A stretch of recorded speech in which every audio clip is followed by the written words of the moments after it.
He had on houndstooth pants in the summer, wool pants with moth holes in them. He had on a yellow t-shirt that was so small, the arm of the thing was like in his armpit. Oh, gross. It was a Primo beer shirt.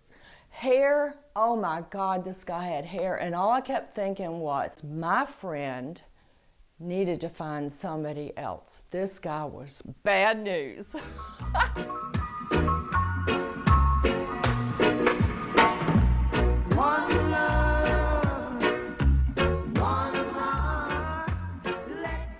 So the way Chip built his practice was the diabetics who were about to leave this world, he would get those referrals.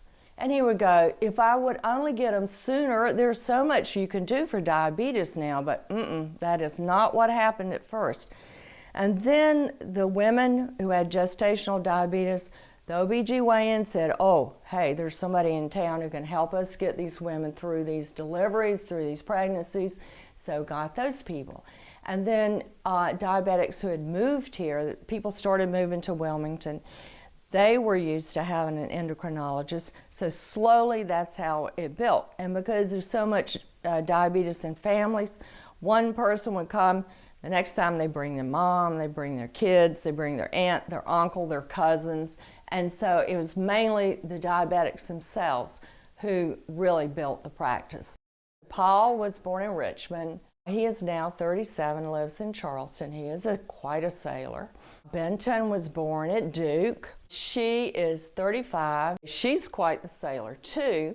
Lives in Honolulu with her husband, Matthew, and they have a little boy, Eli, and he's 18 months. So anyway, that is our family. I'm Sally Freese, and I first saw Dr. Whitesides. Hadn't met him, but I first saw him at a party at Dr. Al Woodworth's house, and I asked my husband who the teeny bopper was. Let's get together and feel all right. Hear the children crying. My response was, wow, looks like you just got out of high school. Here comes Doogie Howser. Never dreaming that 6 years later, I would start on a 28-year journey of working with Dr. Whitesides. In 2002, I had met Dr. Whitesides on interview and was very impressed, mostly by his humility. I enjoyed the visit down to Wilmington, and then I was able to meet such good folks as Sally Freese, and I knew that his focus was on diabetes and his patients. Hear the children crying. One love. Hear the children crying. One heart. Saying give thanks. I had the pleasure and honor to work with Chip from 2003 to 2015. And I learned something every day from him, whether it was related to patients or conjuring up music from years before. Every day was always fun, and I think that his calm demeanor has persisted, and I think that when times get tense in clinical medicine, I'm kind of carried and sustained by these memories of Chip Whitesides. He was walking around, he looked so young and cheerful, I did not think he was a doctor. Saying give thanks and praise to the Lord, and I will feel all right. Saying let's get together. So I went back over that afternoon to see him and had a cup of coffee with him, and we talked, and he started diagnosing me, and he looked at me and he says, "Were you a diabetic?" And I says, "I knew that when I got here." And he laughed and he said yes. And from that point on, he was my doctor. So he called me and asked for, to come in for an interview. And then he called me back the next day and said I had the job, and it was 1982, told me to bring a book. Saying let's get together and feel all right.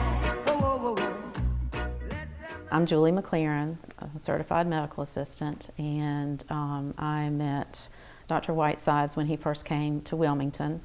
So with his music, if you'd walk down the hall, of course you knew it was his music, but you would never know if it was edited or not edited, so you would be kind of cautious to approach. We knew that the Hooters organization had an interest in supporting juvenile diabetes, type 1 diabetes. So we had asked a couple of the Hooters waitresses to come down and help us.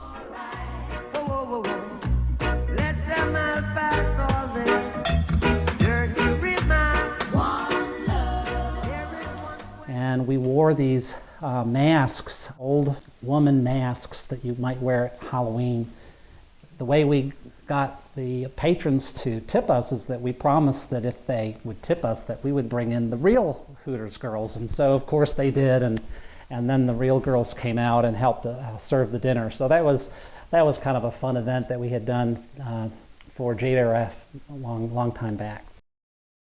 As an avid sailor myself, one of the things I would do during my visits with him as a patient, when I knew my blood sugar numbers were not going to be good, is I'd point out some of the sailing pictures on the wall and get him to talk about sailing, and he and I would spend pretty much my entire appointment swapping sailing stories.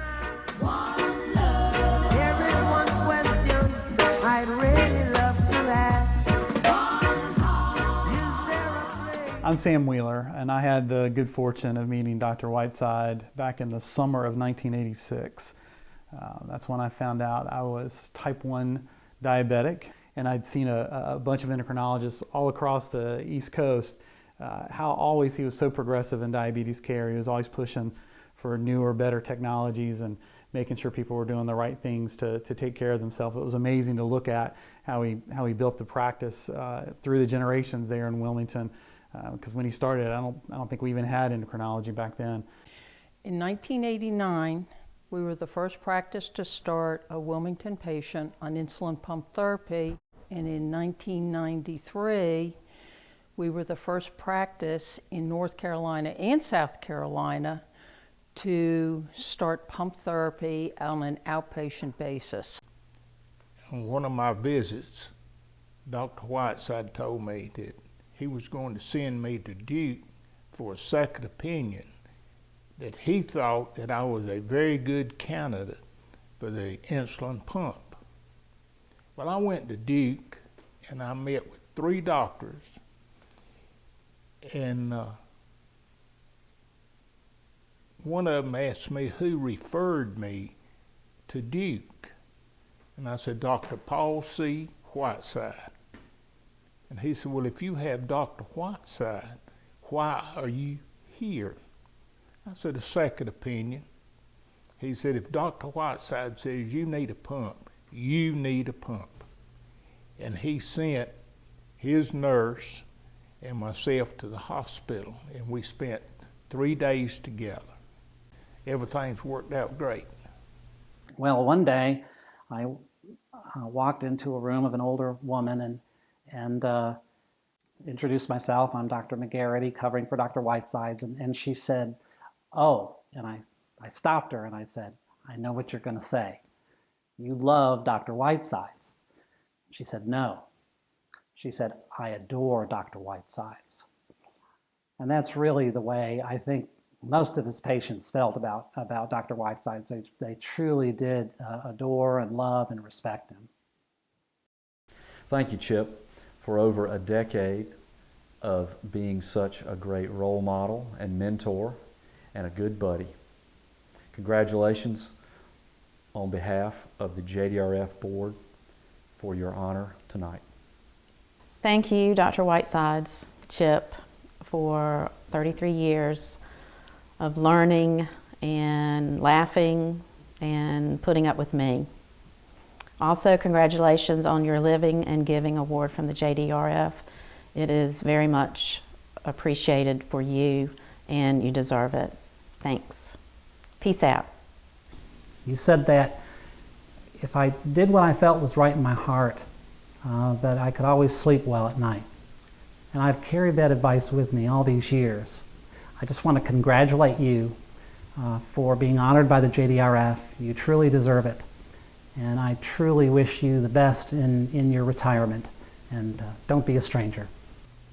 And I'm going to tell you, you have been a wonderful friend, as well as being a good doctor. I appreciate everything you've done for me. I may not have been here today if it hadn't been for you, and I want you to know that I appreciate it, and you're the best. Dr. Whitesides, I really can't thank you enough, and there's so many different ways I want to say thank you. As a patient of yours for the last 30 years, on behalf of hundreds of diabetics, if not thousands that you've taken care of all of these years, I want to thank you. I want to thank you for taking care of my mom and how great you treated her. Your impact in this community and your effect on diabetes is going to be felt for a long time. Your partnership with JDRF tonight, it just makes it all the more special. We thank you for your partnership with us, and we hope this is a special evening for you. Thank you very much.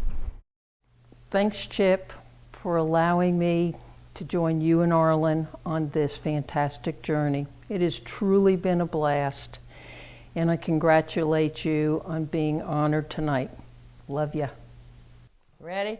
Okay, here's to 40 years of hiding your wallet, your keys, your glasses, your license, your credit cards. It's been great. Congratulations. I'm gonna cry. As it was in the beginning, one love.